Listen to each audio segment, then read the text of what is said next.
মর্যাদার দিক থেকে জিলহজ মাসের প্রথম 10 দিন আল্লাহ তাআলার কাছে অত্যাধিক প্রিয়। এর থেকে বেশি প্রিয় অন্য কোনো দিনের আমল আল্লাহর কাছে অধিক প্রিয় নয়।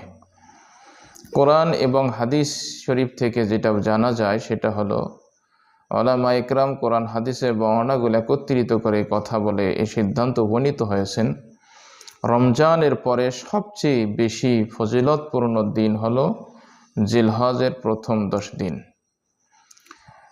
এ ব্যাপারে হাদিস শরীফে অনেকগুলো হাদিস আছে। এই 10 দিন আমরা কি ইবাদত করতে পারি, আমরা সেই আলোচনা এখন করব। তিরমিজি শরীফের একটি হাদিস, যেটি হযরত আবু হুরায়রা রাদিয়াল্লাহু তাআলা আনহু থেকে এসেছেন। রাসূলুল্লাহ সাল্লাল্লাহু আলাইহি ওয়াসাল্লাম ইরশাদ করেন, মা মিন আইয়ামিন আহাব্বু ইলাল্লাহি আন ইউতআব্বাদা লাহু ফিহা মিন আশরি জিলহিজ্জাহ সিয়ামু কুল্লি ইয়াউমিন মিনহা বিসিয়ামি সানাতিন ওয়া কিয়ামু কুল্লি লাইলাতিন মিনহা বিকিয়ামি লাইলাতিল কদর। হযরত আবু হুরায়রা রাদিয়াল্লাহু তাআলা আনহু থেকে বর্ণিত, তিনি বলেন, রাসূলুল্লাহ সাল্লাল্লাহু আলাইহি ওয়াসাল্লাম ইরশাদ করেন, জিলহজের প্রথম 10 দিনের আমলের থেকে অন্য কোনো দিনের আমল আল্লাহ তাআলার কাছে অধিক বেশি প্রিয় নয়। অর্থাৎ জিলহজের প্রথম 10 দিনের আমল আল্লাহ তাআলার কাছে অত্যাধিক প্রিয়। রাসূলুল্লাহ সাল্লাল্লাহু আলাইহি সাল্লাম বলেন, এই 10 দিনের রোজা রাখা, সিয়ামি কুল্লি ইয়াউমিন মিনহা বিসিয়ামি সানাতিন, এই 10 দিনের প্রত্যেক দিনের রোজা এক একটা করে রোজা 1 বছরের রোজা রাখার সমান সওয়াব। সুবহানাল্লাহ। আর ওয়া কিয়ামু কুল্লি লাইলাতিন মিনহা বিকিয়ামি লাইলাতিল কদর, আর প্রত্যেক দিন প্রত্যেক রাতের ইবাদত করাটা এক একটা করে লাইলাতুল কদরের সমান সওয়াব পাওয়া যায়। তাহলে জিলহজ মাসের প্রথম 10 দিন যদি আমরা প্রত্যেক দিন রোজা রাখি, প্রত্যেক দিনের রোজা আল্লাহ তাআলার কাছে এক একটা করে রোজা 1 বছর রোজার সমান সওয়াবের ফজিলত পাওয়া যাবে। আর প্রত্যেকটা রাতের ইবাদত এক একটা করে লাইলাতুল কদরের ইবাদতের সওয়াব পাওয়া যাবে। এখান থেকে আমরা বুঝতে পারি যে আসলে এই জিলহজের প্রথম 10 দিনের আমল আল্লাহ তাআলার কাছে কত বেশি প্রিয়। তিরমিজি শরীফের আরেকটি হাদিসে এসেছে, ইবনে আব্বাস রাদিয়াল্লাহু তাআলা আনহু থেকে যে বর্ণনা এসেছে, আল্লাহ রাসূল যখন জিলহজের এই প্রথম 10 দিনের আমলের কথা বললেন আল্লাহর কাছে সবচেয়ে বেশি প্রিয়, তখন সাহাবা আজমাইন প্রশ্ন করলেন, ওয়ালাল জিহাদ ফি সাবিলিল্লাহ, ইয়া রাসূলুল্লাহ, জিহাদ ফি সাবিলিল্লাহর চেয়েও কি এই 10 দিনের আমল আল্লাহর কাছে অধিক প্রিয়? রাসূলুল্লাহ সাল্লাল্লাহু আলাইহি ওয়াসাল্লাম জবাবে বললেন, হ্যাঁ, জিহাদ ফি সাবিলিল্লাহর চেয়েও এই 10 দিনের আমল আল্লাহ তাআলার কাছে অধিক প্রিয়। তবে আল্লাহ রাসূল সাল্লাল্লাহু আলাইহি সাল্লাম ইরশাদ করেন, তবে যারা নিজের জান এবং মাল নিয়ে আল্লাহর রাস্তায় বাইর হয়েছে কিন্তু আর ফিরে আসে নাই, অর্থাৎ জান এবং মাল উভয় আল্লাহর রাস্তায় কোরবান হয়েছে, তাদের সে বিষয়টি ভিন্ন কথা। তাহলে বোঝা গেল জিলহজের প্রথম 10 দিনের আমল, 10 রাতের আমল আল্লাহ তাআলার কাছে অধিক বেশি প্রিয়। এজন্য আমরা চেষ্টা করব জিলহজ মাসের প্রথম 10 দিন প্রত্যেক দিনে আমরা রোজা রাখার চেষ্টা করব এবং রাত্রিতে জাগরণ করে একটু ইবাদত করার আমরা চেষ্টা করব ইনশাআল্লাহ। হাদিস শরীফে এই জিলহজের প্রথম 10 দিনের মধ্যে আরেকটি আমল এসেছে, সেটি হলো জিলহজের 9 জিলহজ রোজা রাখা।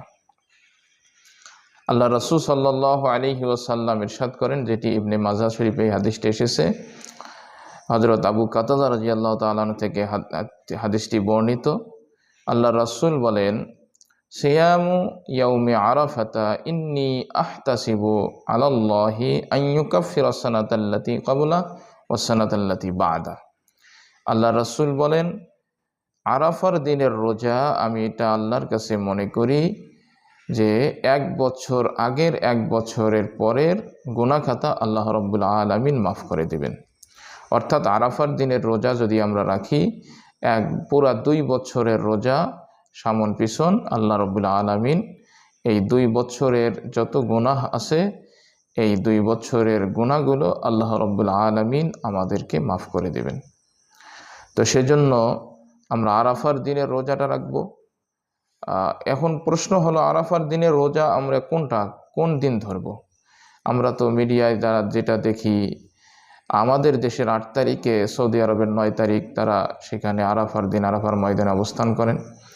তাহলে আমাদের দেশে 8 তারিখ রোজা রাখবো না 9 তারিখে রোজা রাখবো? উত্তর হলো, সহজ উত্তর, আমাদেরকে 9 তারিখেই রোজা রাখতে হবে। 8 তারিখ রাখলে এটা হবে না, কারণ আমাদের দেশের হিসাবে আল্লাহ তাআলা চন্দ্র এবং সূর্যের যে হিসাবগুলোর মাধ্যমে ইবাদত সম্পর্কিত করেছেন চন্দ্র সূর্যের সাথে, সেটা হলো যে ভূখণ্ডে যে হিসাবেই যেভাবে চন্দ্র সূর্য যে অবস্থায় ওঠে, যেই দিন ওঠে যেই সময়, ওই ভূখণ্ডের চন্দ্র সূর্যের হিসাব অনুযায়ী সেই আমলগুলো সম্পাদন করতে হয়। অতএব আমরা আমাদের দেশের 9 জিলহজ আমরা যদি রোজা রাখি, সেইটাই আমাদের দেশের আরাফার দিনের রোজা। আর এই রোজাটাই হলো পুরা 2 বছরের গুনাহ খাতা আল্লাহ রাব্বুল আলামিন বান্দারকে মাফ করে দিবেন। অতএব আমরা এই একটা আমল পাই। হযরত উম্মে সালামা রাদিয়াল্লাহু তাআলা আনহা থেকে আরেকটি হাদিস এই 10 দিনের আমরা পাই। সেটি হলো, রাসূলুল্লাহ সাল্লাল্লাহু আলাইহি ওয়াসাল্লাম ইরশাদ করেছেন যে, মান রায়া মিনকুম, আল্লাহ রাসূল সাল্লাল্লাহু আলাইহি সাল্লাম বলেন, তোমাদের মধ্যে যে দেখে হিলালা জিলহিজ্জা, অর্থাৎ জিলহজের নতুন চাঁদ যারা দেখে, আল্লাহ রাসূল সাল্লাল্লাহু আলাইহি সাল্লাম বলেন তাদের জন্য একটা আমল হলো, তারা যেন তাদের চুল এবং তাদের নখ যেন স্পর্শ না করে। ফালা ইয়ামাসসা লাহু শা'রান ওয়ালা আজফারা, অর্থাৎ তারা যেন চুল না কাটে, নখ না কাটে। এই একটা আমল, এটা একটা মুস্তাহাব আমল। এই আমলটা করলে উলামা ইকরাম বলেন, আল্লাহ তাআলা হাজীদের সাথে মিল এই আমলটার থাকার কারণে হতে পারে আল্লাহ তাআলা সেই হজের মতো, হাজীদের মতো মর্যাদাও আল্লাহ তাআলা আমাদেরকে দান করবেন। সেজন্য আজকে যেহেতু 29 তারিখ, আমাদের উচিত হবে যে আজকেই নখ চুল যাদের কাটা প্রয়োজন করে নেব। আর যারা কোরবানি করব তারা অবশ্যই আমরা নখ চুল এই 10 দিন না কাটবো, কোরবানির পরে আমরা নখ চুল এগুলো কেটে নেব। তাহলে নখ আর চুল এই 10 দিন না কাটা, এটা একটা ইবাদত। আরেকটি ইবাদত হলো এই 10 দিনের, সেটি হলো 9 জিলহজ ফজর থেকে 13 জিলহজ আসর পর্যন্ত, এই কয়েকদিন প্রত্যেক ফরজ নামাজের পরে তাকবীরে তাশরিক বলা, এটা হলো ওয়াজিব। এটি হলো তাকবীরটি হলো আল্লাহু আকবার, আল্লাহু আকবার, লা ইলাহা ইল্লাল্লাহু আল্লাহু আকবার, আল্লাহু আকবার, ওয়ালিল্লাহিল হামদ। 9 জিলহজ ফজরের বাদ ফজর থেকে শুরু হবে, 13 জিলহজ আসর পর্যন্ত প্রত্যেক ফরজ নামাজের পরে একবার করে পুরুষদের জন্য জোরে আওয়াজ দিয়ে এই তাকবীর বলাটা হলো ওয়াজিব, আর মহিলাদের জন্য আস্তে বলাটা নিয়ম। এজন্য যে সমস্ত পুরুষ আমরা আছি তারা প্রত্যেক ফরজ নামাজের পরে 9 জিলহজ থেকে 13 জিলহজ, 9 জিলহজ ফজর থেকে 13 জিলহজ আসর পর্যন্ত আমরা এই তাকবীরে তাশরিক প্রত্যেক ফরজ নামাজের পরে পড়ব এবং জোরে আওয়াজ দিয়ে পড়ব। আর নারীরা, তারা যেহেতু ঘরে নামাজ পড়েন, এবং তারা আস্তে আওয়াজ দিয়ে এই তাকবীরগুলো পড়বেন। তাকবীরটি আমি আবারও বলতেছি, আল্লাহু আকবার, আল্লাহু আকবার, লা ইলাহা ইল্লাল্লাহু ওয়াল্লাহু আকবার, আল্লাহু আকবার, ওয়ালিল্লাহিল হামদ। মোটামুটি হাদিস থেকে আমরা এই 4টি আমল পাই।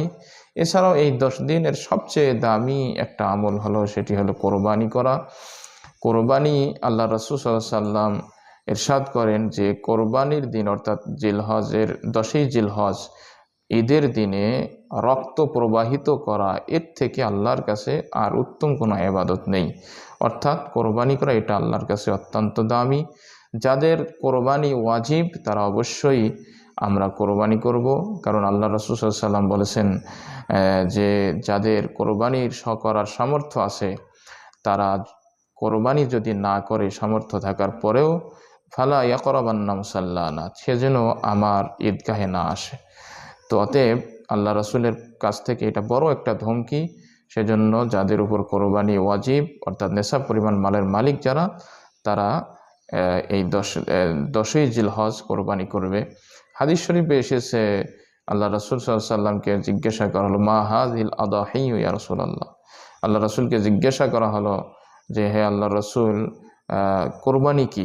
আল্লাহ রাসূল বলেন, হিয়া সুন্নাতু রাসূলিল্লাহ সুন্নাতু আবিকুম ইব্রাহিম আলাইহিস সালাতু ওয়াসসালাম। এটি হলো তোমাদের পিতা হযরত ইব্রাহিম আলাইহিস সালামের একটা সুন্নাত। তখন সাহাবা আজমাইন আল্লাহ রাসূলকে জিজ্ঞাসা করলেন, এর দ্বারা কি রয়েছে, অর্থাৎ কোরবানির দ্বারা কি ফজিলত রয়েছে? তো আল্লাহ রাসূল সাল্লাল্লাহু আলাইহি ওয়াসাল্লাম বলেন, বিকুল্লি শা'রাতিন হাসানাতুন, অর্থাৎ যে জন্তু কোরবানি করা হবে ওই জন্তুর প্রত্যেকটা পশম, চুলের বিনিময়ে, পশমের বিনিময়ে আল্লাহ রাব্বুল আলামিন এক একটা করে সওয়াব দান করবেন। অতএব অসংখ্য সওয়াবের অধিকারী হওয়া যাবে এই কোরবানির মাধ্যমে। সাহাবা আজমাইন আবারও প্রশ্ন করেন, ওয়ামাসুফ, সুফের ব্যাপারে কি বলা যায়? অর্থাৎ লোমের সাথে, পশমের সাথে লোমকূপ আছে, কিছু আরও ছোট্ট ছোট্ট লোমকূপ আছে। তো সাহাবা আজমাইন বলেন এর বিনিময় কি হবে? আল্লাহ রাসূল বলেন বিকুল্লি শা'রাতিন মিনাস সুফি হাসানাতুন, অর্থাৎ প্রত্যেকটি নলকূপের বিনিময়েও আল্লাহ তাআলা এক একটা করে নেকি দান করবেন। অতএব এত বিশাল নেকি অর্জন করা যাবে কোরবানির মাধ্যমে। সেজন্য আমরা যাদের সামর্থ্য আছে অবশ্যই কোরবানি করব। বিশেষ করে আমরা অনেক সময় দেখি যে আমরা নিজেরা, যাদের পুরুষ মানুষ যারা আছি, পরিবারের গার্ডিয়ান যাদের উপর ওয়াজিব, তারা তো আমরা করি। অনেক সময় দেখা যায় যে আমার স্ত্রীর কিছু অলংকার আছে, স্বর্ণরৌপ্য আছে, যেগুলো মোটামুটি ৮০-৮৫ হাজার টাকার মতো মূল্য হবে।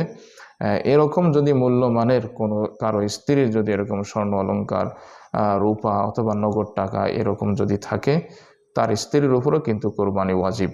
অতএব এই বিষয়টা আমরা খেয়াল করব, আমরা নিজেরা করব এবং আমাদের পরিবারে যাদের উপর ওয়াজিব তাদেরকে কোরবানি করার জন্য উদ্বুদ্ধ করব। আল্লাহ রাব্বুল আলামিন এই জিলহজের প্রথম 10 দিনে অত্যাধিক ইবাদতের মাধ্যমে আমাদের রুহানি খাবার অর্জনের তৌফিক দান করুন। আমাকেও তৌফিক দান করুন, আপনাদের সকলকে তৌফিক দান করুন।